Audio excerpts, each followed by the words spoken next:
भारत हा खर तर आफ्रिका खंडामधून तुटून निघालेली प्लेट आहे भूपृष्ठावरची.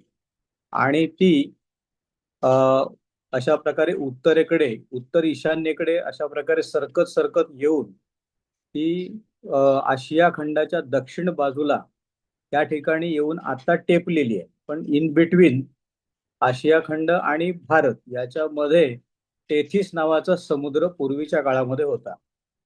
तर त्यानंतर तो टेथिस समुद्र जसं ह्या प्लेट्स जवळ होत गेल्या तसा तो समुद्र जो आहे तो तिथून त्याचं पाणी निघून गेलं आणि त्या भागामध्ये वळ्या आणि घड्या पडल्या जमिनीला. म्हणजे जो गाळ होता तो खाली समुद्राच्या खालचा गाळ तो त्याच्या म्हणजे त्या ठिकाणी आज आपण बघितलं तर हिमालयाच्या जवळजवळ 3 वेगवेगळ्या रेंजेस आहेत. बृहत हिमालय, मध्य हिमालय आणि एक दक्षिणेकडचा हिमालय. तर याच्यामध्ये या म्हणजे आताची जी उंच शिखरं वगैरे तिथे आहेत, परंतु तिकडे मोठे दगड नाही, तर केवळ सगळा गाळ आहे, चिखल आहे, राख आहे. आणि ती समुद्राच्या अंतर्गत भागामध्ये म्हणजे ज्या तळाशी साचलेली होती ती आता वरती आलेली आहे. आणि म्हणून आज हिमालयामध्ये कुठेही तुम्ही जरी ट्रॅव्हलिंग केलं तरी त्या ठिकाणी थोडा जरी पाऊस पडला तरी त्या भागामधले जे रस्ते आहेत तिथे भूस्खलन होतं आणि कडे तुटतात आणि त्या ठिकाणचे रस्ते सुद्धा वाहून जातात आणि मोठी नुकसान होताना आत्ता आपण बघितलेली आहेत. यावेळेच्या पावसाळ्यामध्ये सुद्धा आणि त्याच्या अगोदर सुद्धा आपण तिथे पाहिलेलं आहे. या सगळ्याचा परिणाम तिथे राहणाऱ्या जीवसृष्टीवरती किंवा मानवावरती होताना आपल्याला बघायला मिळतो. तसं आत्ता जो भूकंप झाला हा भूकंप प्रवण क्षेत्र जसं 2000 वर्षानंतर काहीतरी मला वाटतं 10 वर्ष 1000 वर्षानंतर ते उत्पात झाला. म्हणजे ते मृत ज्वालामुखी असतात पण कधी ते पुन्हा जागृत होतील हे सांगता येत नाही. तिसरी गोष्ट जागतिक वैज्ञानिक सगळे सांगतात की मोठ्या प्रमाणात प्रचंड उष्मा वाढतो आहे आणि त्याचे आपण सगळे म्हणजे आपणच त्याचे खरं तर मानवनिर्मित आहे. तर त्यासाठी आपल्याला आत्तापासूनच काळजी घेणं गरजेचं आहे. म्हणजे आपल्याला मोठ्या प्रमाणात वृक्ष तोड होते आहे वेगवेगळ्या कामासाठी जे विकासाची दृष्टिकोनातून आपण बघतो संपूर्ण जगामध्ये केवळ भारतातच असं नव्हे.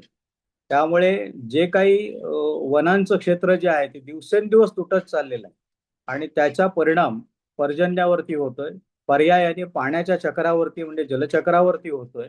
पर्यायाने त्याचा परिणाम हा मनुष्यावर होतोय आणि उष्णतामान जे आहे ग्लोबल वॉर्मिंग इफेक्ट हा जो होतोय याच्यातून सुद्धा मोठ्या प्रमाणात आपण जे अभ्यास करतो की जे किरणोत्सार वगैरे निर्माण होत आहेत तर तोही परिणाम आपल्याला पुढे जाऊन घातक ठरणार एवढं निश्चित आहे आणि हे शास्त्रज्ञांनी सांगितलंय.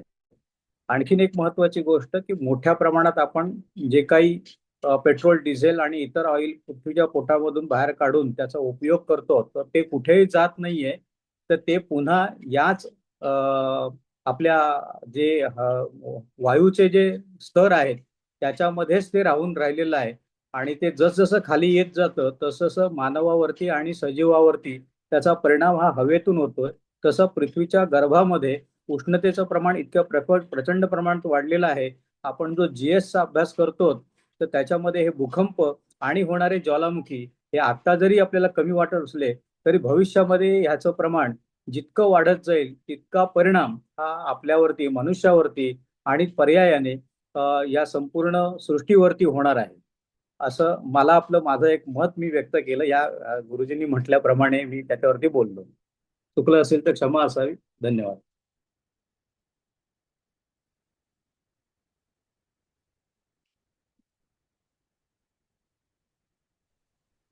खूप छान माहिती मिळाली.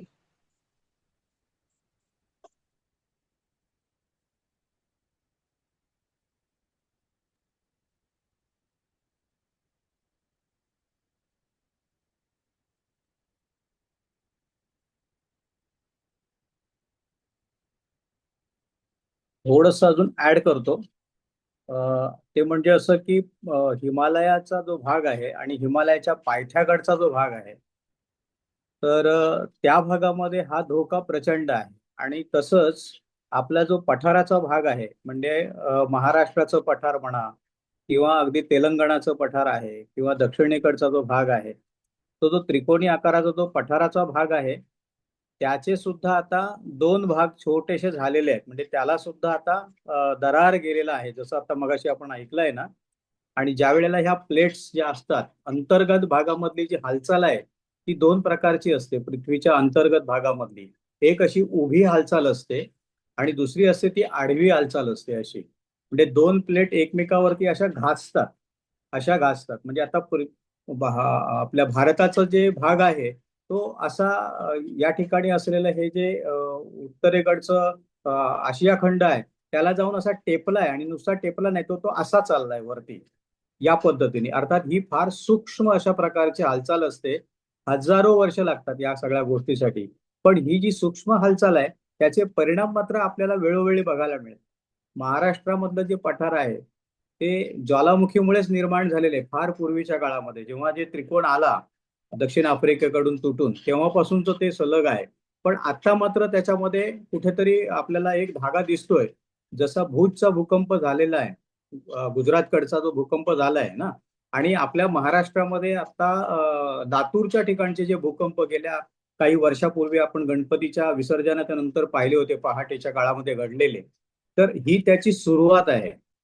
तर आतापर्यंत आम्ही असं समजत होतो की बेसॉल्टने तयार झालेलं हे जे पठार आहे हे कधीही तुटणार नाही, ते एकसंघ राहणार आहे. पण तसं अजिबात नाही आहे. तर ह्या ज्या प्लेट्स आहेत त्या त्या म्हणजे त्याच्या अंतर्गत भागामध्ये मी म्हटल्याप्रमाणे अशी उभी हालचाल होते. त्याला सबमर्ज आणि इबमर्ज असं म्हणतात. इबमर्ज म्हणजे वरती येणं आणि सबमर्ज म्हणजे खाली जाणं. ही कोकण किनारपट्टीवरची जी हालचाल आहे ही सबमर्ज आणि इबमर्ज अशा प्रकारे, म्हणजे जो आपला गुजरात पासूनचा म्हणजे पाकिस्तानच्या कराची पासूनचा दक्षिणेकडचा जो भाग आहे अरबी समुद्राकडचा पश्चिमेकडचा महाराष्ट्राच्या, तिथे सबमर्ज आणि इबमर्ज अशी हालचाल आताही चालू आहे. आणि समुद्राच्या तळामध्ये असलेला रत्नागिरीचा जो भाग आहे तो आता इबमर्ज होताना दिसतोय, वरती येताना दिसतोय. आणि खाली दक्षिणेकडचा वेंगुर्ल्याकडचा जो भाग आहे तो खाली जाताना दिसतोय. त्याचं कारण असं आहे की तिथे आताही हालचाल चालू आहे. सबमर्ज त्याला म्हणतात आणि इबमर्ज म्हणतात. सबमर्ज म्हणजे खाली जाणं, इबमर्ज म्हणजे वरती येणं. जसं हिमालय जो आहे तो वरती आला तो इबमर्ज म्हणतो त्याला. तर तशा प्रकारची हालचाल सातत्याने पृथ्वीच्या अंतर्गत भागामध्ये अतिउष्णतेमुळे होत असते.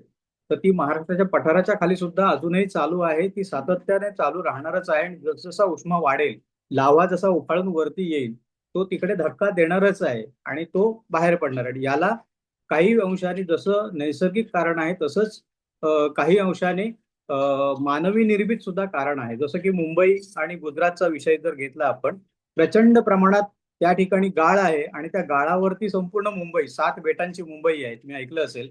आणि त्याच्यावरती सगळा भराव टाकलेला आहे आणि आज मुंबई तयार करण्यात आलेली आहे. तर या मुंबईला पुढे भविष्यात जाऊन खूप मोठा धोका आहे की एवढं. आणि आज बघतोच आपण 100-100 मजल्याच्या इमारती होत आहेत. कदाचित हा जो वरचा जो दाब आहे त्या दाबामुळे सुद्धा खाली मोठ्या प्रमाणामध्ये उष्णता निर्माण होते आणि त्या उष्णतेने त्या भागाला तडे जातात आणि त्या ठिकाणी पुन्हा एकदा भूकंप मानवनिर्मित होऊ शकतो, जसं मी मागच्या वेळेला सुद्धा एकदा म्हणालो होतो. धन्यवाद. धन्यवाद गुरुजी.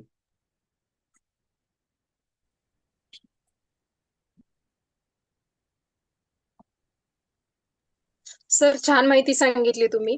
आता आपल्याला चालेल. ह्याचं हे असं म्हणता येईल का की ते माळीनगाव मध्ये जसं भूस्खलन झालं होतं मागच्या वेळेस, एक 2-3 वर्षापूर्वी, तो पण हाच इफेक्ट असू शकतो का? हो, हे याचे सूक्ष्म परिणाम आहेत. आपल्याला ते मोठे वाटतात, पृथ्वीच्या दृष्टीने हा. जर बघितले ते फारच सूक्ष्म आहेत. पण निरंतर आहेत हे मात्र. आणि जसा उष्मा वाढेल, कारण उष्मा वाढला म्हणजे ऊर्जा वाढली, ऊर्जेला ताकद मोठी असते, ती आपण हम्म. शक्यतो मोजू शकत नाही. जरा जरी आपण एखाद्या दिव्याच्या इथे जर आपण स्किन घेऊन आपली गेलो, बोट घेऊन गेलो, तर जरासा जरी भाग आला तरी तो जळतो तिथे आणि एकदम चटका बसतो. पृथ्वीचा एवढा मोठा भाग आहे आणि त्याच्यामध्ये अशा प्रकारच्या छोट्या छोट्या गोष्टी आपल्यासाठी मानवाला त्या मोठ्या आहेत, प्रचंड आहेत. जसं की आता आपण जो भूकंपाचा ज्वालामुखीचा उद्रेक पाहिला, जसं आपण लातूरचा मोठा भूकंप बघितला किंवा भूजचा मोठा भूकंप आपण अलीकडच्या काळामध्ये बघितला, तर ते घटना ह्या घडतच राहणार आहेत आणि याचा परिणाम वास्तूवरती होतोच. म्हणून तर आता ते नवीन जी पॉलिसी आली आहे 2025 पासून की किंवा 24 पासून, की घरं बांधणी जी मुंबई सारख्या शहरांमध्ये करतायत किंवा अन्य ठिकाणी सुद्धा त्यांनी भूकंप प्रणित म्हणजे हे करून विचार करून त्या जे कोणी वास्तूचे निर्मिती करणारे जे आहेत तर त्यांनी त्याचा विचार करावा आणि मग इमारती बांधाव्यात असं म्हटलेलं आहे. ते निकष दिलेले आहेत, त्या निकषाचं त्यांनी पालन करावं असं म्हटलंय, कारण हे भविष्यात घडणारच आहे. आणि बहुतांशी जिथे दोन म्हणजे दरी जी आहे ना, दरीचा भाग असतो. म्हणजे कोकणामध्ये तुम्ही जर कधी आलात तर तुम्ही बघाल की त्या ठिकाणी दऱ्याखोऱ्यांचा भाग आहे. हो तर त्या दऱ्याखोऱ्यांच्या भागामध्ये सुद्धा ही म्हणजे हालचाल जी आहे ती अजूनही चालूच आहे, आत्ताही चालूच आहे. तुम्ही कोकणामध्ये आलात ना तर पावसाळ्याच्या काळामध्ये कडे तुटतात कधी कधी. बरोबर. तर ती घटना जी आहे ती ही हालचालीचीच घटना आहे, अंतर्गत भागात असलेली जी हालचाल आहे. जसं आपल्या पोटामध्ये गॅस झाला की आपल्याला कसं ओमेटिंग सारखे हे होतात, तसे तो गॅस बाहेर येण्याचा प्रयत्न असतो. आणि ती शक्ती आहे, ताकद आहे, ऊर्जा आहे, ती बाहेर पडणारच, कुठून ना कुठून तरी बाहेर पडणार. ती येण्याचा प्रयत्न करते. जेव्हा ती येण्याचा प्रयत्न करते तेव्हा ती खालून अशी ढकलते. आणि जेव्हा ती ढकलते तेव्हा त्या ठिकाणी काय तयार होतं, भूकंपाचे धक्के आपण म्हणतो त्याला. आपल्याला तेवढंच फक्त माहिती आहे.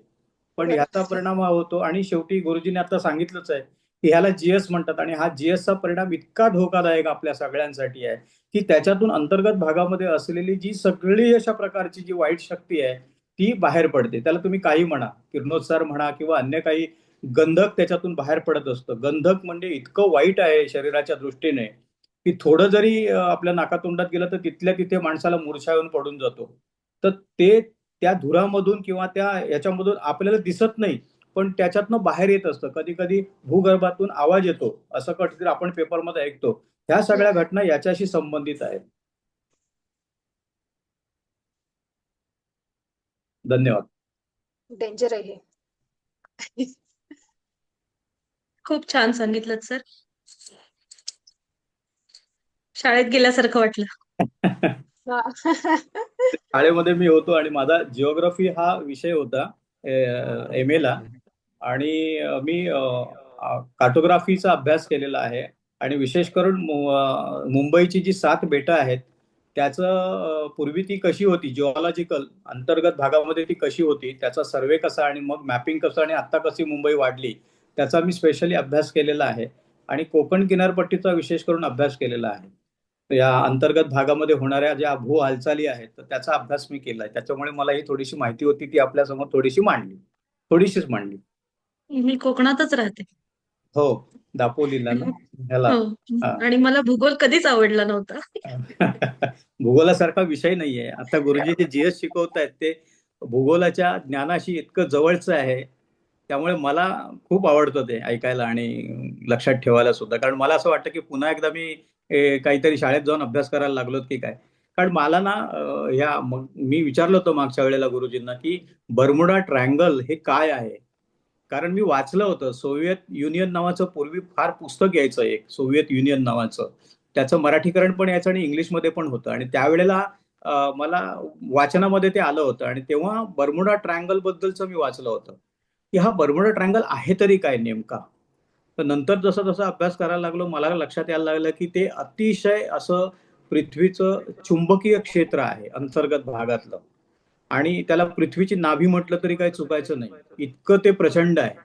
जबरदस्त शक्ती आहे त्याच्यामध्ये की इतक्या हजारो किलोमीटर लांब असलेली वस्तू त्याच्यामध्ये अशी खेचली जाते एवढ्या मोठ्या प्रमाणात. म्हणून आता सुद्धा अवकाशामध्ये जे सॅटेलाइट सेट केलेले आहेत सगळ्या देशांनी, तो त्याचा जो अँगल आहे तो सोडून केलेत, त्यांनी सेट केलेत. म्हणजे या बर्मुडा ट्रायंगलचा सगळ्या म्हणजे पृथ्वीवरच्या सगळ्या देशांनी त्याचा अभ्यास करतायत की नेमकी ही गोष्ट आहे काय.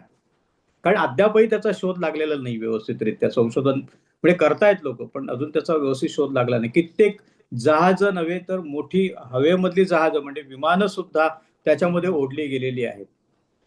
तर तो एक मोठा चमत्कार असा आपण बघतो. पण वैज्ञानिक गोष्टीतने आपण त्याचा अभ्यास करायला पाहिजे की नेमकं काय आहे हे. आणि मला तेव्हा असं वाटलं होतं की हे काय आहे आपण शोधावं, म्हणून मी भूगोल या विषयाकडे वळलो आणि मी अभ्यास करायला सुरुवात केली. सॉरी, थोडीशी माहिती अधिकच सांगितली, सॉरी. नाही, हे पण ऐकून होतं, त्या बर्मुडा ट्रायंगल विषयी ऐकून होतो की तिथून प्लेन वगैरे उडत पण नाहीत आणि आपले जहाज पण त्याच्या जवळ सुद्धा जात नाहीयेत. कारण ते गेले की त्याची ते ह्याच्यामुळे ते आतच खेचलं जातं पूर्ण. त्याची म्हणजे होकायंत्र जे असतं त्याच्या ज्या हा, सुया असतात ना त्या अशा गोल गोल गोल गोल फिरायला लागतात त्या बरोबर. ठिकाणी. तिथं दाखवत दिशा- नाही, दिशा पण हा. दाखवत नाही. मग बरोबर. गुरुजीने आपल्याला कोकणातली काही उदाहरणं दिली होती ना, कातळ शिल्प. हो हो. ती अशा काही ठिकाणं आहेत की ज्या ठिकाणी चुंबकीय क्षेत्र खूप मोठं आहे त्या भागामध्ये. आणि हा म्हणून तिथे चुंबकाची सूची जी आहे ती स्थिर होत नाही आणि ती उलट दाखवते किंवा गोल गोल फिरते. त्याचं कारण तेच आहे. म्हणजे जसं ते बर्मुडा ट्रायंगलचा विषय आहे तसाच थोड्या अशा म्हणजे ह्यानी प्रमाणामध्ये हा कोकणामध्ये सुद्धा काही ठिकाणी हे आपल्याला बघायला मिळेल. पठारावर हे बघायला मिळणार नाही, कारण पठार जे आहे ना ते बेसॉल्ट नावाच्या खडकाने तयार केलेलं आहे.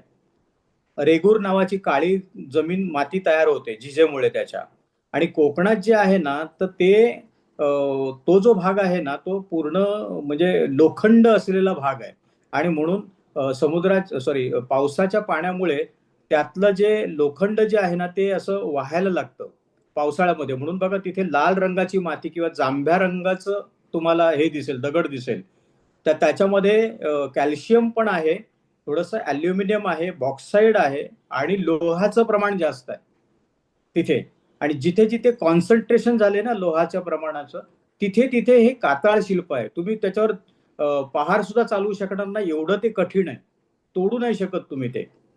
आणि म्हणून त्यावेळच्या लोकांनी त्याचा अभ्यास करून तेवढ्या भागामध्ये त्या अशा गोष्टी करून ठेवलेल्या आहेत की तिथे कोणी बाकीच्यांनी जाऊ नये. कारण तिथे गेल्यानंतर तुम्हाला कोणत्या प्रकारचे रोग होतील ना हे सांगू नाही शकत. इव्हन तिथे पक्षी सुद्धा बसत नाहीत तेवढ्या भागामध्ये. प्राणी तर नाहीच येऊ शकत. त्यांना अगोदरच कळतं की हा भाग भयंकर डेंजरस आहे. का? कारण तिथनं काहीतरी बाहेर पडतंय शक्ती. ती त्या प्राण्यांना आपल्यापेक्षा त्यांची संवेदन क्षमता चांगली असते आणि त्यांना लवकर समजतं. आणि म्हणून ते त्या भागात येत नाही. जसं की आता कोंबड्याचं उदाहरण घेतलं ना तर कोंबड्याला आरवणं हे बरोबर टायमिंगला माहिती असतं, तो तेवढ्या बरोबर आरवतो. म्हणजे कसं कुत्र्याला सुद्धा, कुत्रा हा अतिशय संवेदनशील आहे. त्याचं सुद्धा कान झोपल्यानंतर असे कान लागलेले असतात जमिनीला, असा लागलेला असतो. त्याला अंतर्गत भागामधल्या गोष्टी पटकन कळतात कुत्र्यांना आणि म्हणून ते आरडाओरड करतात. त्यांच्या भाषेत ते बोलतात. पण तो एक वेगळा, आपल्याला भाषा कळत नाही कुत्र्यांची, त्यामुळे तो त्यांना संकेत समजतो. मग ते संकेत इतर प्राण्यांना देतात. जसं कावळा ह्याच्यामध्ये आपल्या जंगलामध्ये एखादा शिकारी आला असेल तर तो कावळा काव काव करतो आणि इतर प्राण्यांना सूचित करतो की बाबा इथे काहीतरी डेंजरस आहे. तसा तो कुत्र्यांचा पण प्रकार असतो. त्यांना पण त्यांची भाषा आहे आणि ते इतर प्राण्यांना, फक्त मनुष्य जसं करत नाही.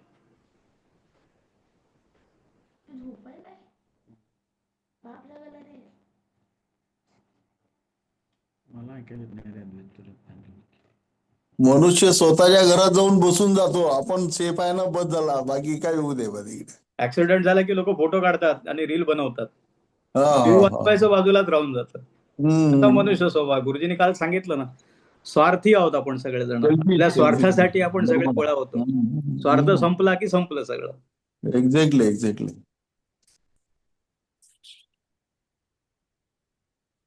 सुंदर माहिती सांगितली तुम्ही, त्याच्यामुळे आमच्या ज्ञानात भर पडली. पुष्कळ वर्षानंतर ही माहिती पुन्हा ऐकायला मिळाली सगळी. धन्यवाद. धन्यवाद. धन्यवाद. अगदी बरोबर. म्हणूनच आपल्या शास्त्रामध्ये देखील संकेत, मी आता टॅरो वर्गामध्ये संकेतशास्त्र शिकवलं. आणि टॅरो वर्ग म्हणजे काय, आणि tarot, what is this tarot, आणि टॅरो नक्की काय आहे, हा विचार मांडत असताना याच संकेतशास्त्राचा जो ग्रंथांमध्ये उल्लेख आहे त्याचा आपण विचार केला. कारण आपल्यापेक्षा जास्त घटना कधी घडतील, काय घडेल, याचं संकेत प्राण्यांना आलेला असतो. आणि प्राणी त्यांच्या हालचालींमधून आपल्याला सांगत असतात. मग प्राणीच का, तर निसर्ग अख्खा आपल्याला सांगत असतो. एक लक्षात ठेवा मित्रांनो, पान पण, म्हणजे एखादं झाडाचं पान आपल्याला पडतं तर ते पान पण आपल्याला काहीतरी सूचित करत असतं. एक गोष्ट लक्षात ठेवा, बघा, डास कुणाला चावतात माहिती का, कुणाला दुर, ज्यांचं रक्त अशुद्ध असतं. एक्झॅक्टली. ज्यांचं रक्त अशुद्ध आहे, खराब आहे, अशाच लोकांना डास चावत असतात.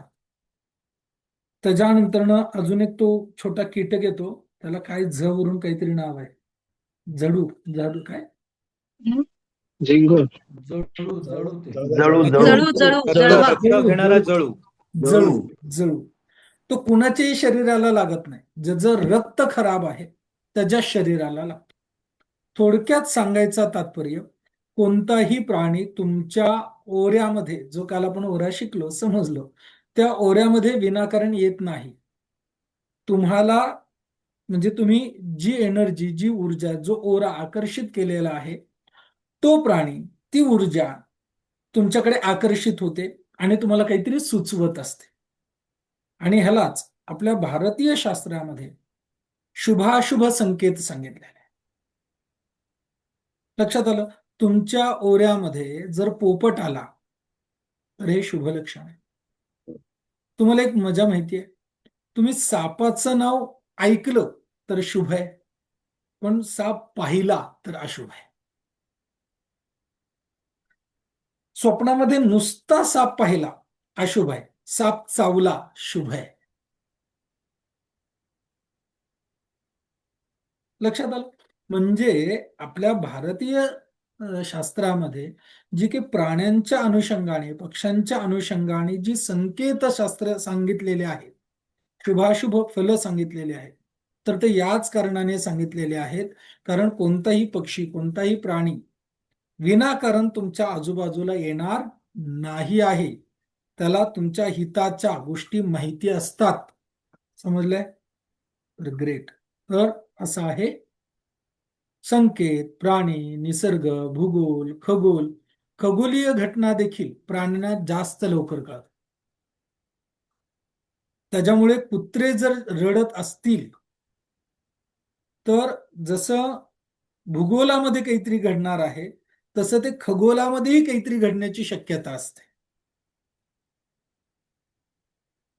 जर तुमच्या घरामध्ये सातत्याने अन्न खराब होत असतील, झाडं खराब होत असतील, झाडं टिकत नसतील, तर याचंही हे लक्षण आहे की तुमचा खगोलीय स्थितीमध्ये म्हणजे तुमच्या वास्तूच्या ओऱ्यामध्ये काही ना काहीतरी नकारात्मक वेव्ज, नकारात्मक एनर्जी, नकारात्मक ऊर्जा निर्माण झालेली आहे.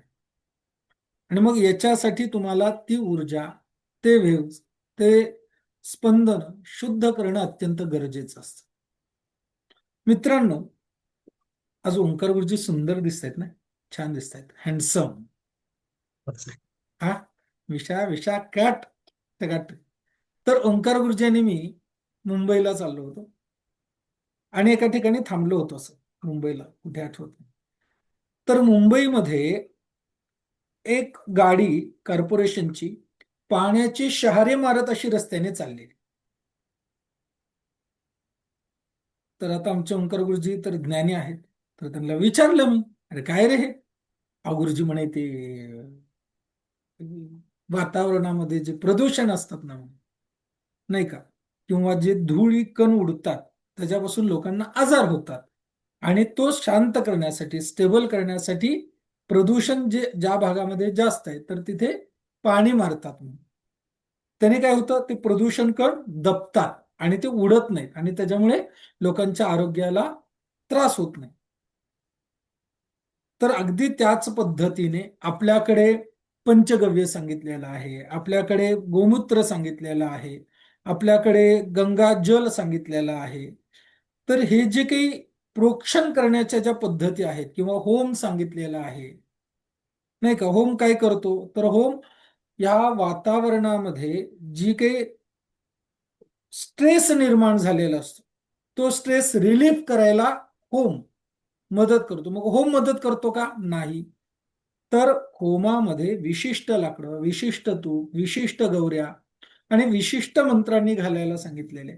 मग त्याच्यामधून जी स्पंदनं व्यक्त होतात त्या स्पंदन जे असतात ते अँटीबायोटिकली असतात आणि त्या वातावरणामध्ये असलेल्या स्ट्रेसला रिमूव्ह करतात. रिमूव्ह करतात म्हणजे काय, तर नियतीचा नियम लिहून घ्या, जगातल्या सगळ्या गोष्टी. मोठ्या एक वाक्य, जगामध्ये कोणतीही गोष्ट कधीही नाश पावत नाही. तर सकारात्मक गोष्टीची ऊर्जा वाढवून नकारात्मक गोष्टीची ऊर्जा कमी करण्याच्या क्रियेलाच उपाय, ट्रीटमेंट, रेमेडी ह्या सगळ्या गोष्टी म्हणतात. म्हणजे तुमच्या वास्तुशास्त्रामध्ये देखील हाच नियम आहे. ज्योतिषशास्त्रातही हाच नियम आहे. पाप पुण्याच्या तराजूमध्ये हाच नियम आहे. तुमचं पाप संपत नाही. तुम्ही पुण्याचा डोंगर वाढवला की पापामुळे जे कर्म तुमच्या वाट्याला येणार आहे त्याची तीव्रता तुम्हाला फील होत नाही, जाणवत नाही. आणि याच्यामुळे थोडक्यात नियम काय सांगतो, तर कधीही कोणती गोष्ट नाश पावत नाही, संपत नाही. तर तुम्हाला चांगल्या गोष्टींची वृद्धी करायची असते. लक्षात आलं? तर हे जे सगळे उपाय आहेत, होम करणे, चॅन्टिंग करणे, मंत्र करणे, किंवा तुम्ही रत्न घाला, औषधी घाला, अजून काय काय घाला, अंगावरती अंगठ्या घाला, तावीज घाला, क्रिस्टल घाला, कपडे घाला, हा, यदि आपने अंडरवियर सफेद रंग की पहिने हो तो अपना शुक्र अच्छा होता है. बावळटपणा काही करा, हा, म्हणजे कहर कहर, म्हणजे कुठेही चाललंय. तर थोडक्यात अंतितो गत्वा काय, तर तुम्ही केलेल्या कर्माचं भोग तुम्हाला भोगावेच लागणार. हा, तुम्ही चांगल्या मार्गाने सत्कर्म वाढवलं, पुण्य वाढवलं, तर ते जे पाप होतं, लक्षात आलं. उदाहरणतः समजा तुमचा ऍक्सिडेंट होणार आहे. ओके, उदाहरणतः ऍक्सिडेंट होणार असेल, तुम्ही जर दैवी कर्म चांगलं केलं तर तुम्हाला सद्बुद्धी चांगली, विचार चांगला येईल, आणि मग तुमच्या दैवयोगाने तुम्हाला चांगली मजबूत गाडी भेटेल. आणि त्या मजबूत गाडीने गेल्यानंतर तुमचा ऍक्सिडेंट व्हायचा थांबणार आहे का? नाही, तो होणारच आहे, पण लागेल कमी. तुम्हाला लागायचं राहणार आहे का? लागणार, कमी लागेल. का? कारण तुम्ही पुण्याचा डोंगर वाढवलेला. समजले का? म्हणून माणूस गाढव आहे. लिहून घ्या, माणूस कंसात पुढे मी स्वतः गाढव आहे. कारण आपण करतो काय माहिती का? जेव्हा नकारात्मक परिस्थिती असते तेव्हा नकारात्मक परिस्थितीमध्ये नकारात्मक विचार करून, नकारात्मक कृती करून, नकारात्मक कर्म करून नकारात्मक फळ उत्पन्न करतो. पण केलं काय पाहिजे, आणि त्याचंच रिफ्लेक्शन असतं ना परत त्याच, म्हणजे जे नकारात्मक कर्म केलेलं आहे त्या नकारात्मकचं रिफ्लेक्शन जे आहे ते परत नकारात्मकच मिळतं. मग करायला काय पाहिजे? विपरीत परिस्थितीमध्ये सगळे लोक, सगळे जग आपल्या विरोधात असताना, नकारात्मक मानसिकता असताना, नकारात्मक वातावरण असताना सकारात्मक कर्म करून, सकारात्मक विचार करून, सकारात्मक कर्म करून सकारात्मक फलाची उत्पत्ती करायची. म्हणजे तुमच्या नकारात्मक कर्म काय होतात? दाबली जातात आणि सकारात्मक कर्म वाढवली जातात. उदाहरण घ्यायचं म्हटलं तर आपण भांडत असताना हे बावळटच आहे भोर, असं म्हटलं की हा माहितीये गुरुजी, सुप्रिया ऐकलं परवाचं तुम्ही तिचं आर्ग्युमेंट, गुरुजी काहीतरी बोलतायत, नाही प्रतिफल रिप्लेट उत्तर दिलंच पाहिजे. मग मित्रांनो, जर ती उदाहरणतः तिला कुणी काही बोललं, कुणालाही माणसाला कुणी काय बोललं, हा सॉरी बरं का, चुकलं बरं का, संपलं ना, तिथे तुमचं कर्म काय झालं? स्टेबल राहिलं. त्या व्यक्तीचं कर्म वाढलं, जी व्यक्ती बोललीये, चुकीचं वागलीये. मग तुम्ही जर त्या व्यक्तीला रिफ्लेक्ट दिला त्याच प्रेशरने, तर दुप्पट प्रेशरने त्याचं प्रतिफल तुमच्याकडे येणार आहे. आणि हेच आपल्याला कळत नाही. त्याच्यामुळे विपरीत परिस्थिती असताना, लिहून घ्या, आयुष्यामध्ये विपरीत परिस्थिती असताना कधीही विपरीत विचार करायचा नाही, विपरीत भावना उत्पन्न करायच्या नाहीत, आणि याच्यामुळे निर्माण होणारं विपरीत कर्म तर त्याहून करायचं नाही. या स्थितीलाच शास्त्रामध्ये विनाशकाले विपरीत बुद्धी असं म्हटलेलं आहे.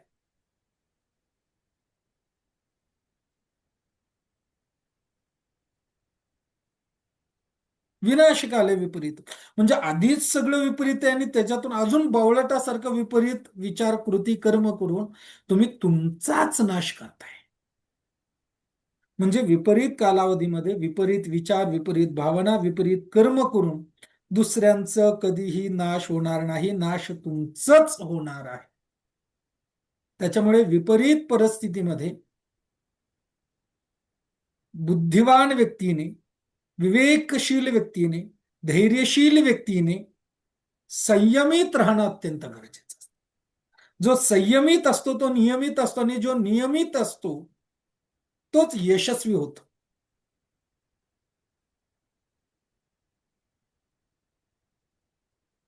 आणि जो ह्या कॅल्क्युलेटरमध्ये बसत नाही, जो या मापदंडामध्ये बसत नाही, आयुष्यामध्ये 80 वर्ष आलं तरी गुरुजी मला विचारतच नाही कुणी माझ्याशी नीटच बोलत नाही, कुणी मग लक्षात घ्या, मग कुणी म्हटलं काय दुरत किती करता हो सगळ्यांसाठी, तुम्ही तुमच्यासाठी कुणीच करत नाही. मग एकटेपण जागृत होतं, एकाकी वाटायला लागतं, डोळ्यातून पाणी येतं. अरे बावळटा, तू काय केलंय? जेव्हा तुला करायची वेळ होती, संधी होती, गरज होती, सिच्युएशन होती, वेळ होती, तेव्हा तू केलंस का? नाही केलं ना, मग रडत बसण्यात काय अर्थ आहे? समजतंय का? त्याच्यामुळे विवेकी व्यक्तीने, बुद्धिमान व्यक्तीने योग्य वेळेला योग्य त्या पद्धतीच्या कर्माचं नियोजन करणं अत्यंत गरजेचं असतं. आणि विपरीत जेव्हा परिस्थिती असते तेव्हा संयमित असणं अत्यंत गरजेचं आहे. यालाच शास्त्रामध्ये स्थितिप्रज्ञ अवस्था म्हटली गेली आहे. म्हणजे पाऊस आला काही फरक नाही, थंडी पडली काही फरक नाही, ऊन येते काही फरक नाही.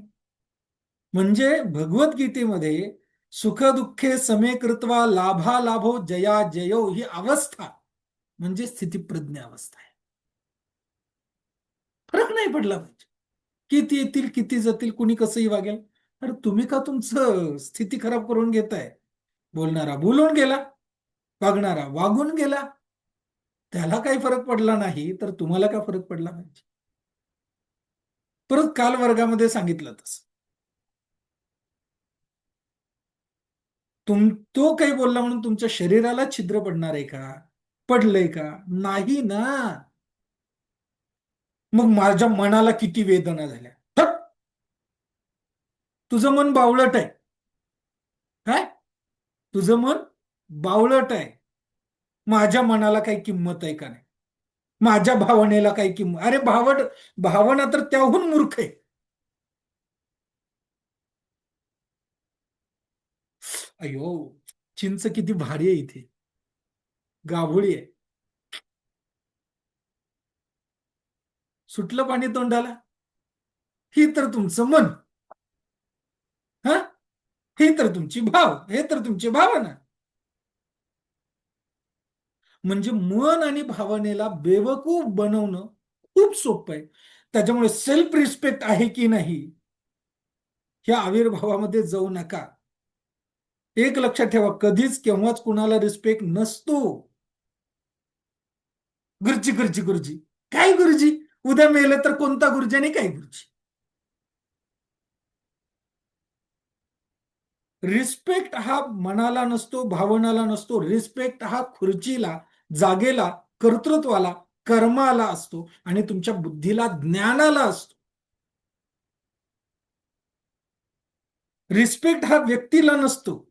आणि व्यक्तीला जेव्हा रिस्पेक्ट असतो ना तेव्हा तो स्वार्थी असतो, संधी साधू असतो.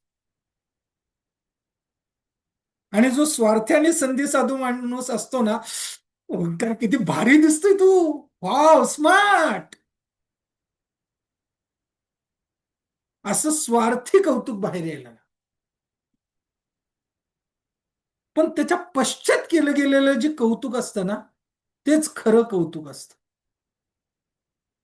आणि जरी तो उद्या चुकला आणि तरीही त्याच्या कर्तृत्वाचं, त्याच्या बुद्धीचं, त्याच्या आचरणाचं, त्याच्या कृतीचं, व्यवहाराचं नाव निघत असेल ना, तर ते खरं कौतुक आहे आणि त्या कौतुकाच्या लायकीचं आणि पात्रतेचं. या व्यतिरिक्त केलेलं सगळं कौतुक हे स्वार्थी कौतुक आहे. आणि मग स्वार्थी कौतुक तुम्हाला तत्कालीन सुख देऊ शकतं. कसं मिळवलं गुरुजींना? गुरुजीला येऊ घ्या की, गुरुजीला येऊ घ्या की. स्वार्थी म्हणजे स्वार्थीपणाने कौतुक करून मिळवलेलं फळ हे आपल्यालाच रात्री झोपू देत नाही. आणि अशा अनेक रात्री जर झोपलो नाही ना, तर आयुष्य आपल्याला नीट जगता येत नाही. म्हणजे आपलंच कर्म आपल्यालाच रिफ्लेक्ट होऊन कुत्र्यासारखं पाठीमागे लागायला, आणि मग ते पाठीमागून येतं आपण पुढे जातो, ते पाठीमागून येतं आपण पुढे जातो. मग पुढे जात असताना तुम्हाला एक संधी आहे, कुणाकडे तरी जावा, एक छोटीशी भाकरी मागा, थोडी थोडी टाकत जा. त्या नादाने का तो खाण्यासाठी थांबेल. म्हणजेच मित्रांनो, वाईट परिस्थिती जेव्हा असते तेव्हा ईश्वराचं नाव घेत पुढे चला. म्हणजे त्या ईश्वराच्या नामबलाने, तपोबलाने तुमचं कर्म शुद्ध होत जाईल. आणि थोडं थोडं तरी पश्चाताप असेल, केलेल्या कर्माचं रिग्रेट असेल, गिल्ट असेल, म्हणजे हे जरी तुम्ही करत गेला तरी तुमच्याच कर्माचं कुत्र जे तुमच्या पाठीमागे लागलेलं आहे ते हळूहळू हळू थोडं अंतर लांब लांब लांब लांब जाईल. आणि याच्यासाठी आपल्या हातात काय आहे? सत्कर्मयोगे वय घालवावे, सर्वामुखी मंगल बोलवावे. CLR clear?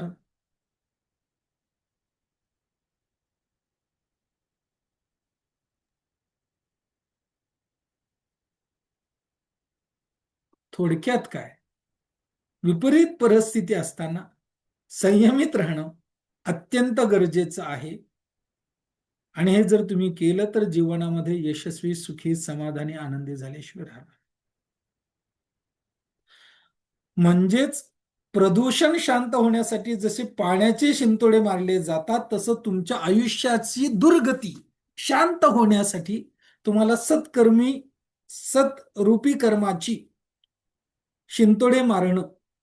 मग ते कसं माहिती का, देवाला नैवेद्य दाखवल्यासारखं पाणी घ्यायचं असं नाही, प्रॉपर पद्धतीने मारणं गरजेचं आहे. आज सडा मारायला सांगितला की असं घ्यायचं, असं करायचं, असं घ्यायचं, असं करायचं. अरे असं घेऊन टाकणं मेल्या मुर्द्या. सडे मारता येत नाही. तुम्ही तुमचं एक लक्षात घ्या, दुसरी जागा तुम्ही शुद्ध करू शकत नाही, तुमची कर्म काही शुद्ध करा. हिंदू ना तुम्ही, हिंदूला सडा मारता येत नाही, सारवता येत नाही. लाजिरवाणी गोष्ट नाही काही. हिंदुस्थानामध्ये आपण राहतो. तर परत मुद्दा तोच की सत्कर्मयोगे वय घाला. म्हणजे विपरीत परिस्थिती असताना संयमित राहणं अत्यंत गरजेचं आहे. आणि जो संयमित राहतो त्याचा कोणीही पराजय कधीच, केव्हाच, कुठेच आणि कसाच करू शकत.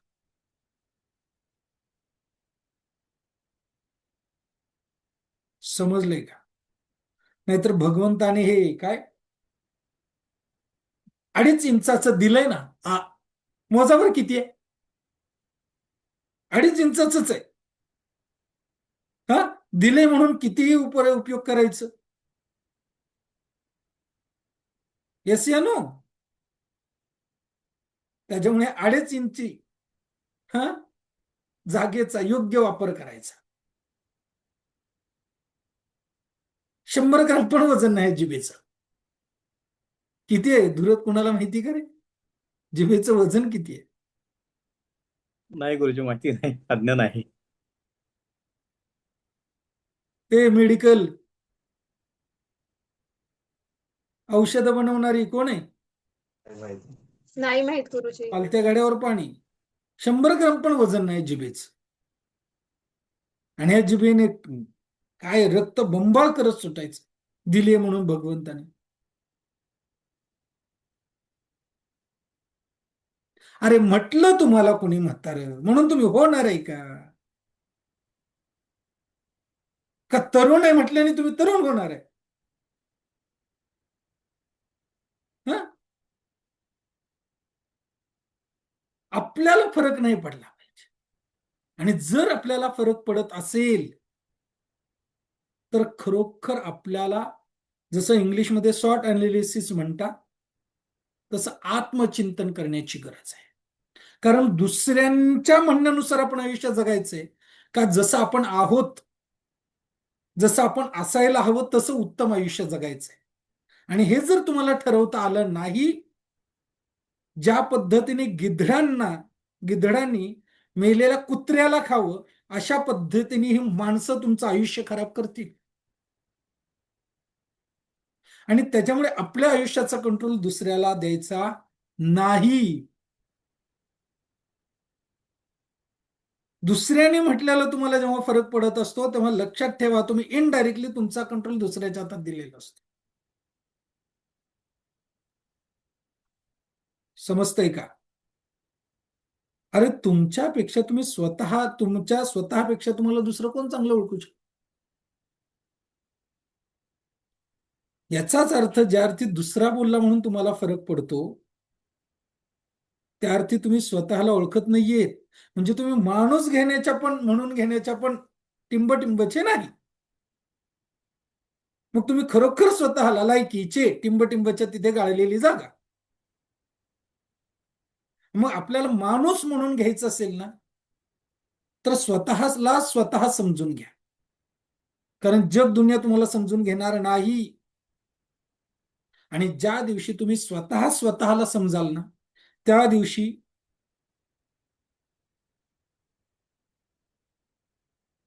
तुम्ही वर्चस्वी भूयासम, म्हणजे या भूतलावरती सर्वत्र वर्चस्व निर्माण करणाऱ्या व्यक्तींपैकी एक व्हा.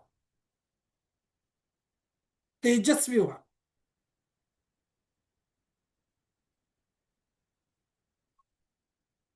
मग करायचं काय आणि काय नाही करायचं हे तुमचं तुम्ही. कळालंय का?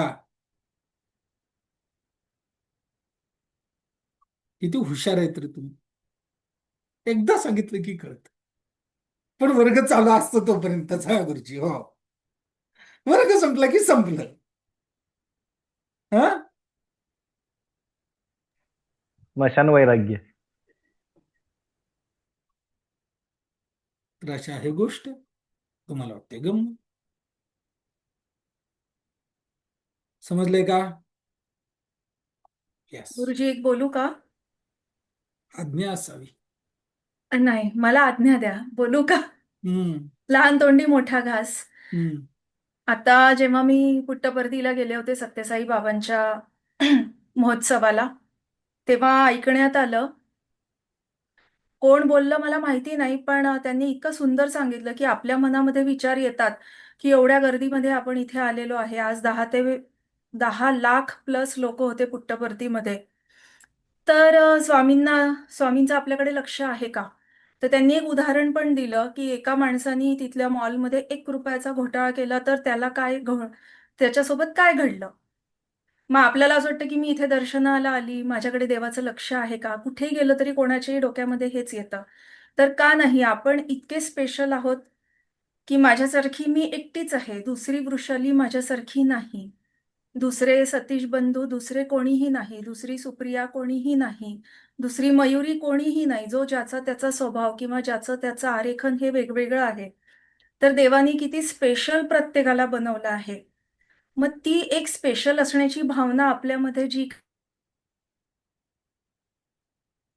टाकली आहे ती किती खरोखर समर्पक आहे की तेव्हा खरंच कळतं की का नाही दैवी शक्ती माझ्याकडे लक्ष देणार.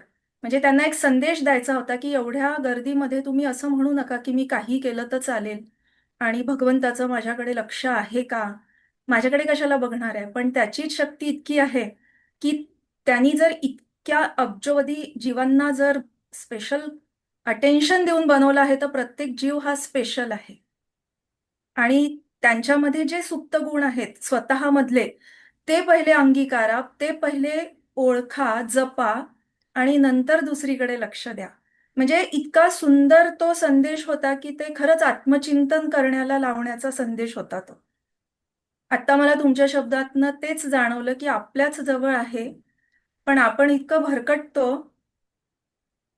आणि चांगल्या गोष्टींकडे आपलं लक्षच जात नाही आणि विपरीत गोष्टींमध्ये आपण अडकून बसतो आणि स्वतःलाच त्रास करून घेतो. एवढंच सांगायचं होतं. काहीही बोलता की नाही फोन करून? काय म्हटलं गुरुजी? काहीही बोलायचं? म्हणजे हे खरं आहे आत्ता बोललं ते? हो, मी तिथे ऐकलं आणि मला ऐकलं ते म्हणजे खरं आहे जाणवलं. का? हा, पटलंय ते? पटलं गुरुजी ते ऐकताना मला, कधी पटलं? तिथेच असताना पटलंय. उपयोग काय? उपयोग करायचा ना गुरुजी. कधी? केव्हा? हो गुरुजी. का फक्त सांगण्यापुरतं वर्गात? नाही नाही नाही. मग आता गुरुजींनी असं का विचारलंय? अपेक्षित काय आहे गुरुजींनी? हो, परवा तुम्ही ती रील पण दाखवली कोणती तरी, तेव्हा पण तुम्ही बोललेत की हा जर एवढं काहीतरी करू शकतो तर आपण तर याच्यापेक्षा खूप काही आहोत. पण आता तर आपल्याला स्वतःलाच कळले की ईश्वराने म्हणजे नाही का, फुरसतने आपल्याला बनवलेलं आहे, आपल्याला स्पेशल बनवलेलं आहे. तर आयुष्य रडत नाही घालवायचंय, दुःखी कष्टी नाही घालवायचंय, तर काहीतरी हो. करून घालवायचंय. समजलंय ना? हो नक्की समजलंय ना? हो गुरुजी. कुणाला? मला का? नाही गुरुजी, मला कळलंय. कळलंय ना? हो, मग कळून काय उपयोग आहे? कळलेलं काय करायचं असतं? इम्प्लिमेंट करायचं असतं. कधी? लगेच. केव्हा? लगेच, लवकरात लवकर. कुणी? स्वतःनी. मग स्वतःने कधीपासून करायचं असतं? लगेच गुरुजी. लगेचची व्याख्या काय? लगेच करूया आपण. आज, आत्ता, ताबडतोब, आत्ता या. या बात आहे. जोरदार टाळ्या पण करायचं. ओके. धन्यवाद गुरुजी. हीच पॉझिटिव्हिटी मी अट्रॅक्ट करते की जे तुम्ही मला पण मिळालात आयुष्यात. एक गुरु मिळाले, त्यांनी खूप आयुष्यात सकारात्मक गोष्टी आणल्या की सकारात्मकता काय आहे आणि त्या सकारात्मकतेतनच मी तुम्हाला पण मिळवलं गुरुजी. अशी सकारात्मक, आपला औरा जर सकारात्मक राहिला तर अशा चांगल्या गोष्टी आपण आत्मसात करतो, हे खरोखर मी अनुभवलेलं आहे. जे काल तुम्ही सांगितलं म्हणून मी म्हटले की कालचं लेक्चर माझ्यासाठी होतं असं मला जाणवलं. खूप सकारात्मक गोष्टी मी अट्रॅक्ट केलेल्या आहेत आणि ते मला जाणवलं. आधीचे दिवस खूप वेगळे होते आणि नंतरचे दिवस खूप वेगळे होते, जाणवतात. आता ह्या वेगळे होते म्हणण्यापेक्षा आधीचे दिवस थोडे खडतड होते, हं. नंतरचे दिवस अतिशय उत्कृष्ट आहेत, उत्तम आहेत, पॉझिटिव्हने भरलेले आहेत. हा, हीच सुरुवात आहे ना. फक्त हो. का आज आत्ता म्हणायचं? नाही. कारण सगळा खेळ शब्दाशब्दातला आहे ना. हो. बरोबर की नाही? हे जेव्हा आपण सांगतो तेव्हा ते आधी स्वतःला सांगत असतो. समजलं का? हो. आणि आजपासून सगळ्यांनी एक गोष्ट करायची आहे, प्रामुख्याने फोन करायचा. भूतकाळातल्या सर्व कटू आठवणा कंट्रोल, आल्ट आणि डिलीट करून टाकायच्या. Permanently delete. हो गुरुजी. लक्षात आलं? हो.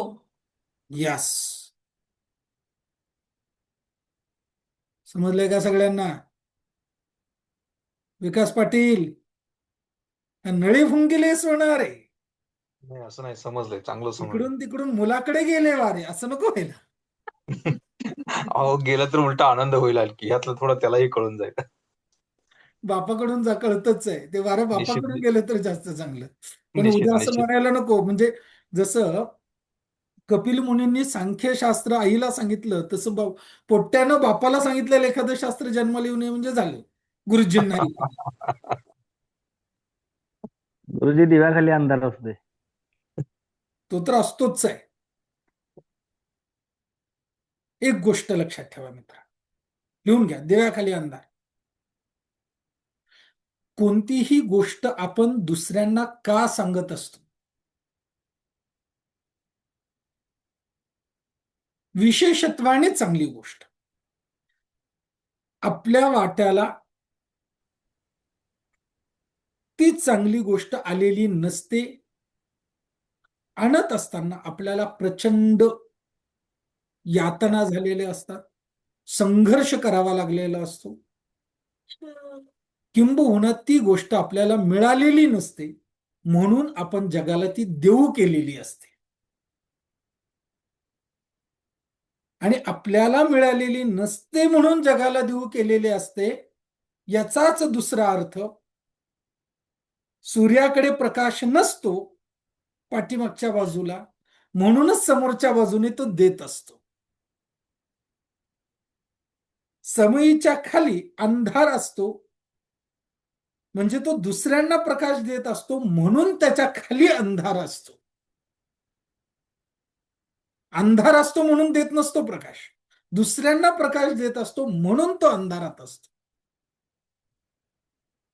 तात्पर्य एवढंच, जेव्हा कोणी काय सांगतो, म्हणून म्हणतात गुरूंचं कुळ ऋषींचं मूळ, कधीही विचारायला जाऊ नये.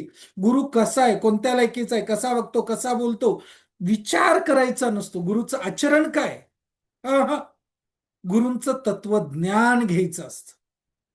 कारण गुरु अंधारात असतो म्हणूनच तो प्रकाशित करत असतो इतर. मग आपणही लक्षात ठेवायचं, जो आपणही कुणाला सांगत असू तर आपण अशाच गोष्टी सांगू जो आपल्याला संघर्ष करून मिळवावं लागलंय, संघर्ष करावा लागलाय, जे आपल्याला मिळालेलं नाही तेच मिळवण्यासाठी दुसऱ्यांना उत्स्फूर्तपणे तयार करू, त्यांच्या कल्याणासाठी. त्याच्यामुळे मलाच असं तर लोक काय म्हणतील, माझ्याच मुलीने पळून जाऊन लग्न केलंय तर मी दुसऱ्याला कसं सांगू तुमच्या मुलांना असं वाढवा. अरे ते दुःख तुम्हाला माहिती ना, म्हणून तुम्ही दुसऱ्याला सांगणार आहे की बाबा माझ्या आयुष्यात घडलं, तुमच्या तरी आयुष्यात घडू नये म्हणून सांग. मग लोक म्हणणारच याला याची मुलगी सांभाळता आली नाही, अक्कल शिकवायला चाललंय. लक्षात ठेवा, त्यांची लायकीच नाहीये, त्यांचं कर्मच नाही, त्यांची वेळच आलेली नाही. नेग्लेक्ट करा, कंट्रोल ऑल डिलीट. 100 पैकी 10 माणसं म्हणणारच आहेत तुम्हाला, पण 90 माणसांकडे. समजतंय का? त्याच्यामुळे आज तुम्ही वास्तू वर्गाला आला, का आला? अरे तुमच्या खाली अंधारच होता ना म्हणून आला. पण आता तुम्ही प्रकाशित झालेले आहात तर तुम्ही दुसऱ्याला प्रकाशित करू शकता. पण दुसऱ्याला प्रकाशित करत असताना तुमच्या फॅमिलीकडे, मुलांकडे अंधारच होणार आहे, हे लक्षात ठेवा.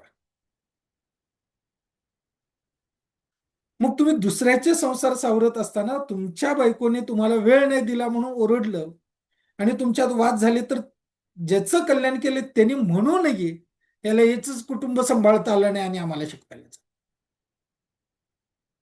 अरे बावळटा, तुझ्या कल्याणासाठी मी सॅक्रिफाईस केलाय. तुझं तर जसं जळायचंय तसं जळू दे म्हटलं असतं तर मी आणि माझी बायको मस्त रोमांस करत बसलो असतो.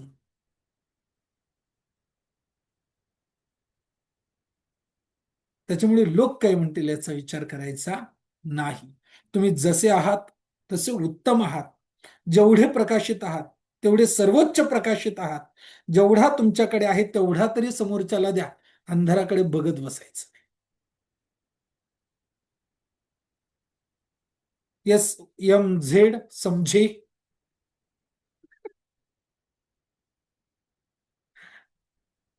Okay, great. बामणे. श्रीराम समर्थ गुरुजी. हे सांगता सांगता एक दोन गोष्टी मला जाणवल्या. एक तर घरात जेस आहे तर फक्त माझ्या घरी तुळस टिगरनी किंवा मिसेसने 20-25 लावल्या तर टिगरनी, बाकी सगळे झाडं टिकतात. भावने किती कौतुक आहे ना, तुम्हाला हा प्रश्न विचारावा वाटला. हा, कारण सगळ्या झाडं आहेत फक्त तुळस नाही ठेवत, कुठल्या पण दिशा लावलं तर नाही. बासुंदीच्या जेवणामध्ये हा खारट भाजी खावी तसा हा प्रश्न नाही का? हो गुरुजी, पण मला याचं काही समजलं नाही की असं का होतंय. मग ठीक आहे ना, उद्या वर्ग होणारच आहे की.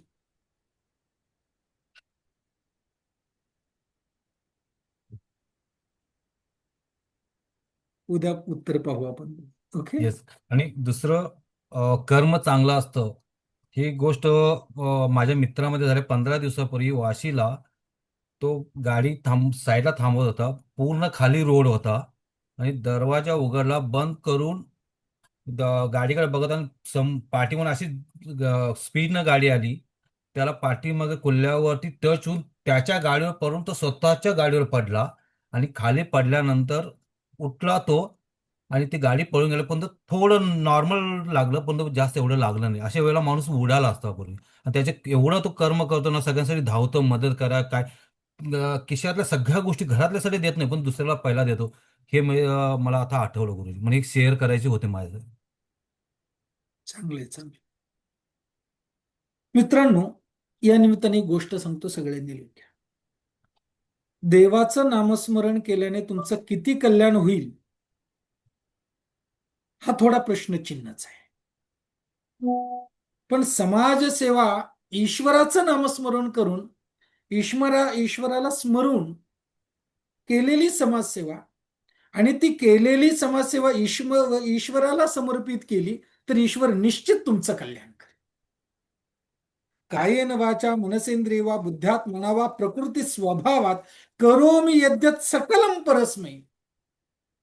म्हणजे कायेने, वाचेने, मनाने, इंद्रियाने, बुद्धीने, अहंकाराने यद्यत कर्म, जे जे तुम्ही कर्म कराल तीच ईश्वरीय सेवा म्हणून जर तुम्ही केली तर येणे मात्र तुम्हाला निश्चित रिझल्ट मिळेल, तीळ मात्र येश.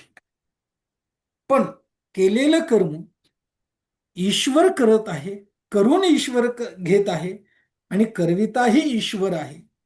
आणि केलेलं कर्म ईश्वराने केलं आहे हा भाव ठेवून ईश्वराला समर्पित केलं की तुम्हाला त्या कर्माचं सत्फळ, शुभफळ, दैव, नशीब जे काही म्हणतात हे निश्चित चांगलं मिळाल्याशिवाय राहत नाही.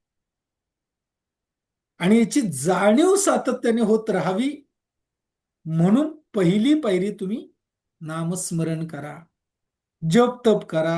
आज चतुर्थी आहे तसा उपवास करा. हा, चतुर्थी उपवास किती जणांनी केलं? सगळ्यांनी केला. करा हातवरती. बावळटांना विचारलं किती तास गणपती बाप्पाचं नामस्मरण केलं? पालत्या घड्यावर पाणी. मग ह्याला उपवास म्हणायचं का? मग उपयोग काय उपवास? ही तर आमची परिस्थिती. आज मला फोन आला, गुरुजी एवढ्या मोदकांची ऑर्डर आहे. पण नशीब मोदकाच्या ऑर्डरीच्या निमित्ताने त्या बाप्पाचं नाव तरी स्मरण तरी केलं गेलं. ही चतुर्थी मान्य, पण बाप्पाचा उपवास करायचा आणि त्या बाप्पाचं स्मरणही करायचं नाही. हा, आणि चिडचिड रागराग उपवासाच्या नावाखाली करायचं, याला काय उपवास म्हणतात?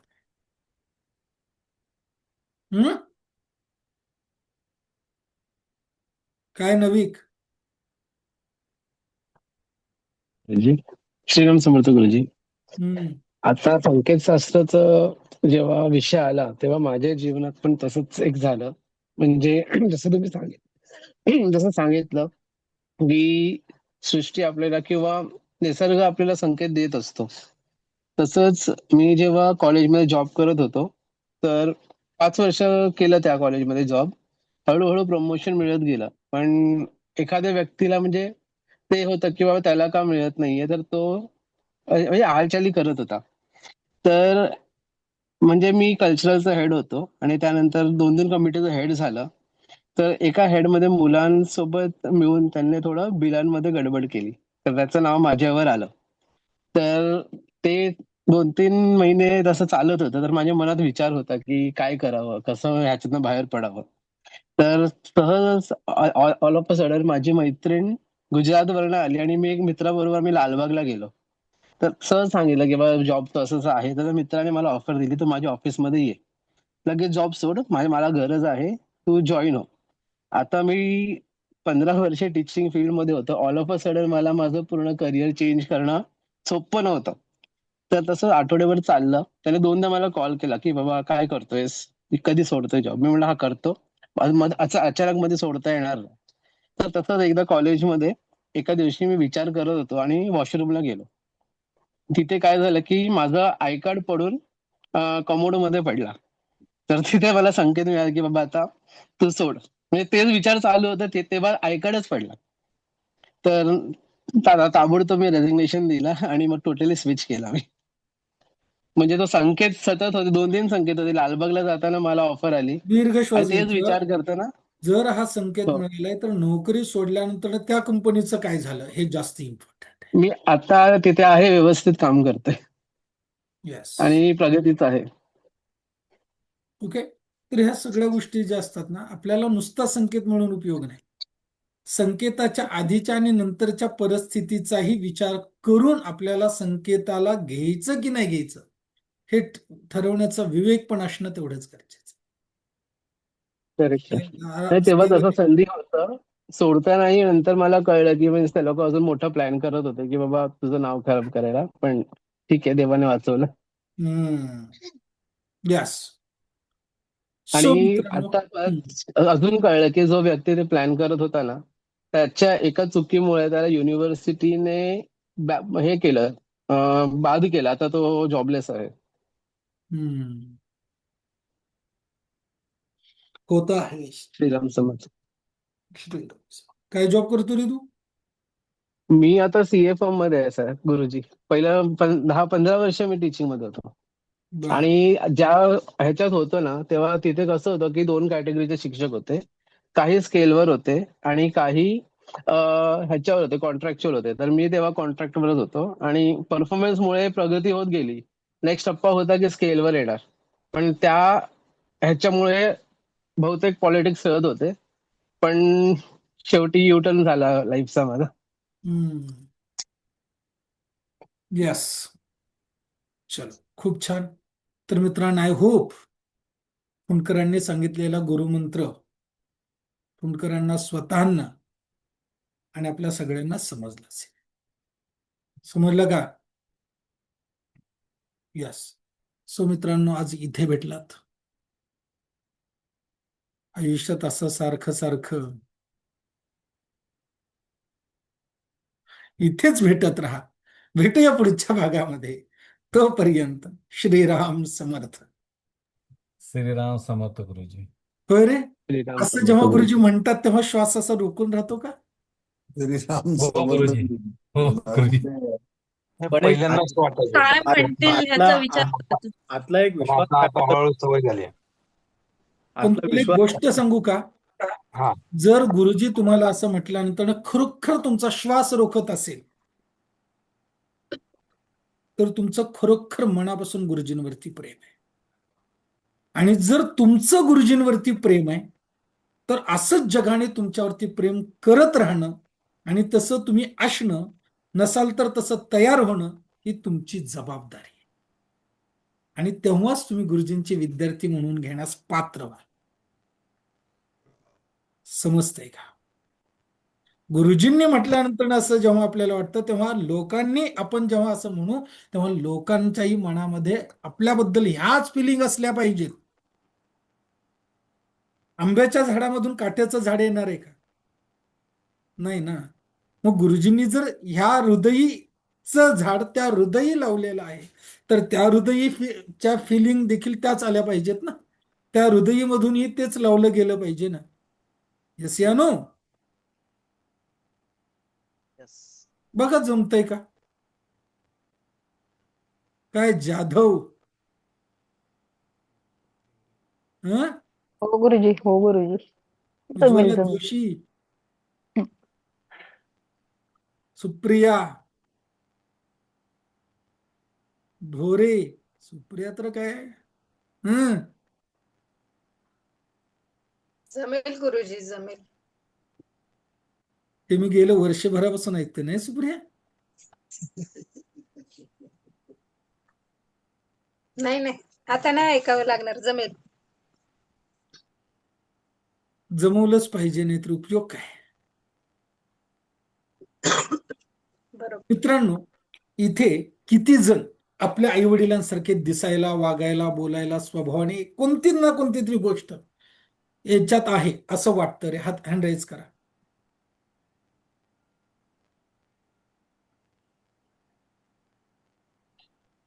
आई असेल किंवा वडील असतील, त्यांच्यातला एक ना एक तरी गुण माझ्यामध्ये काही ना काहीतरी आहे. किंवा मामासारखा, म्हणजे त्यांच्या घराण्यासारखा पण बरं का. मामा झाली, आत्या झाली, मावशी झाली. काय वावडणकर नाही का एक पण गुण? सुप्रिया, एक गोष्ट लक्षात हा ठेवा, गुरुजी. असतोच आपल्याला लक्षात आलेला नसतो. असं कधीच होत नाही की आपल्या आई वडिलांमधला एकही गुण आपल्यात नाही. आणि जेव्हा असं असतो तेव्हाच खरं ते आई वडिलांचं पोट्टापण असतो. लक्षात आलं का?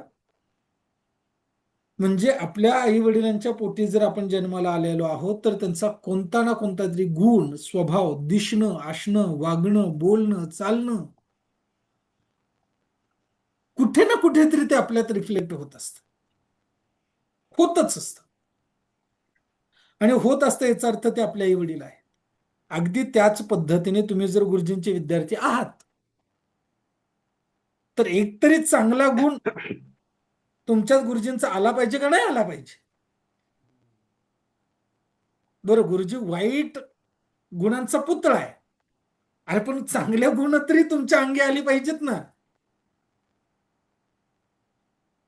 काय वावडणकर, होय गुरुजी. समजतंय? वाईट घेऊ नका. लक्षात घ्या, जगातला सगळ्यात वाईट माणूस कोण आहे तर तो मीच. पण तुमच्यापर्यंत त्याच्यातल्या चांगल्या गोष्टी आल्या त्या घेऊन आयुष्यात पुढे जावा बस. आणि जो चांगलं घेऊन पुढे जातो, जो चांगलं पाहतो, त्याचं चांगलंच होतं. लक्षात आलं? यस. भोग कुछ कहना है? हा दुरा. नाही गुरुजी. माणसामध्ये दोन पुरुष असतात. म्हणजे पुरुष या एका भावनेने हा शब्द वापरतोय.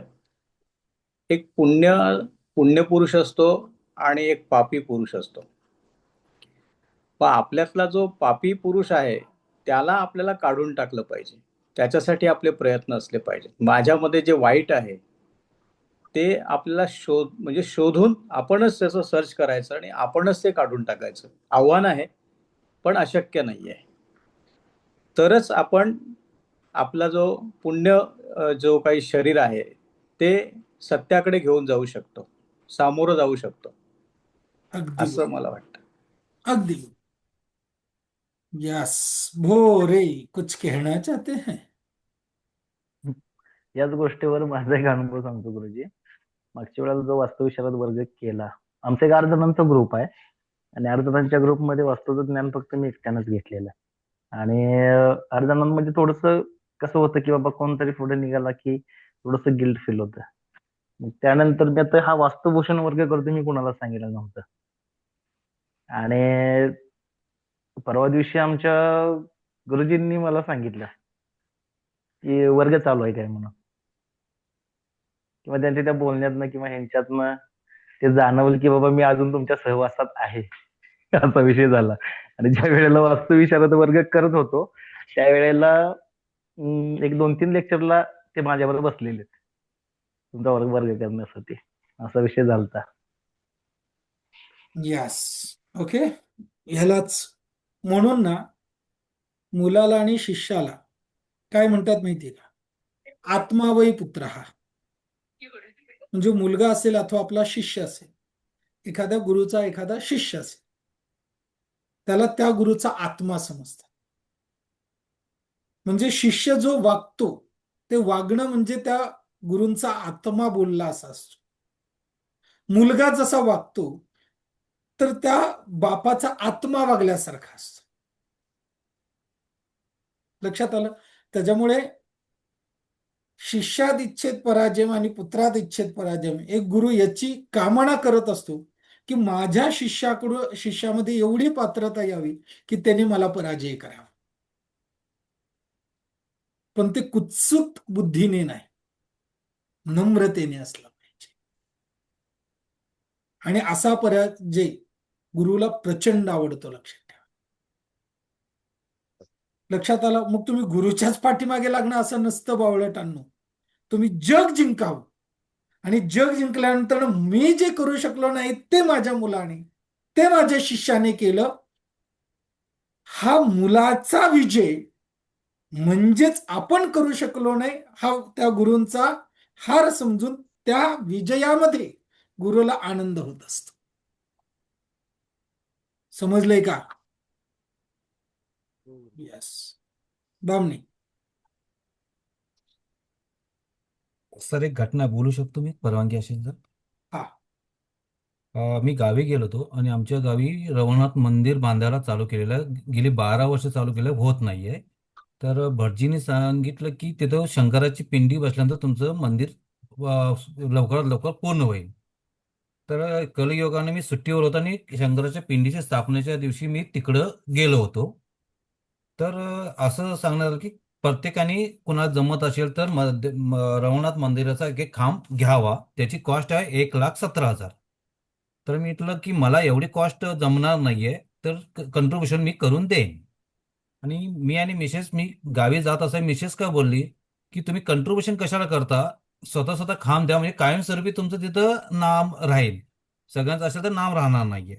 हा विषय जाता जाता आमच्या बायकोवर दोघांमध्ये झाला. दुसऱ्या दिवशी प्रसाद होता, घ्यायला गेलो आणि माझ्या 6 जणांच्या मध्ये नाव पण पुकारलं तर मी शांतच बसलो आणि प्रसादला बसल्यानंतर प्रसाद घेत होतो आणि एकच घास घेतला आणि परत नाव पुकारलं की संजय बामणे एक खांब देत आहे म्हणून. फक्त आमच्या दोघांमध्येच बोलणं झालं होतं, मी त्यांना बोललो पण नव्हतं मी खांब देणार आहे म्हणून.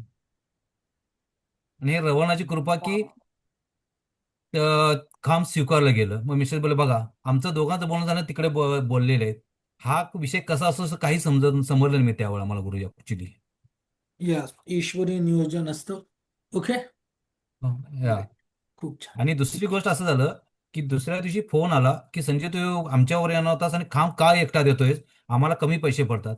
मग मी म्हटलं तुमच्यामध्ये कोण कोण आहेत, आणि ते म्हणाले एक माझे दुश्मन आहेत, म्हणजे मी त्यांच्याशी ज्यांनी मला आई आणि भावापासून दूर केलं, तर मला आयुष्यात मी त्यांना जवळ करणार नाही, माझे भावबंध आहेत, कारण मला माझ्या आई बाबापासून दूर केलं म्हणून. आणि ते त्याच्यामध्ये होते. मग ते असतं तर मी जाणार होतो, मी असतं तर ते जाणार होते. आणि त्याच्या अगोदर देवानेच मला वेगळं करून दिलं गुरुजी. हा किती मोठा चमत्कार असू शकतो. यस. सो सगळ्यांनी जोरदार टाळ्या स्वतःसाठी वाजवा. ओके. हे बघा पालत्या घड्यावर पाणी, झोपेतच आहे अजून, ताटपत्या पण वाजवल्या. हा, जे माणूस स्वतःला अप्रिशिएट करू शकत नाही तसं काय कसं व्हायचं. हा, सो ग्रेट. सो मित्रांनो, आज इथे भेटलात, छान अभ्यास केला.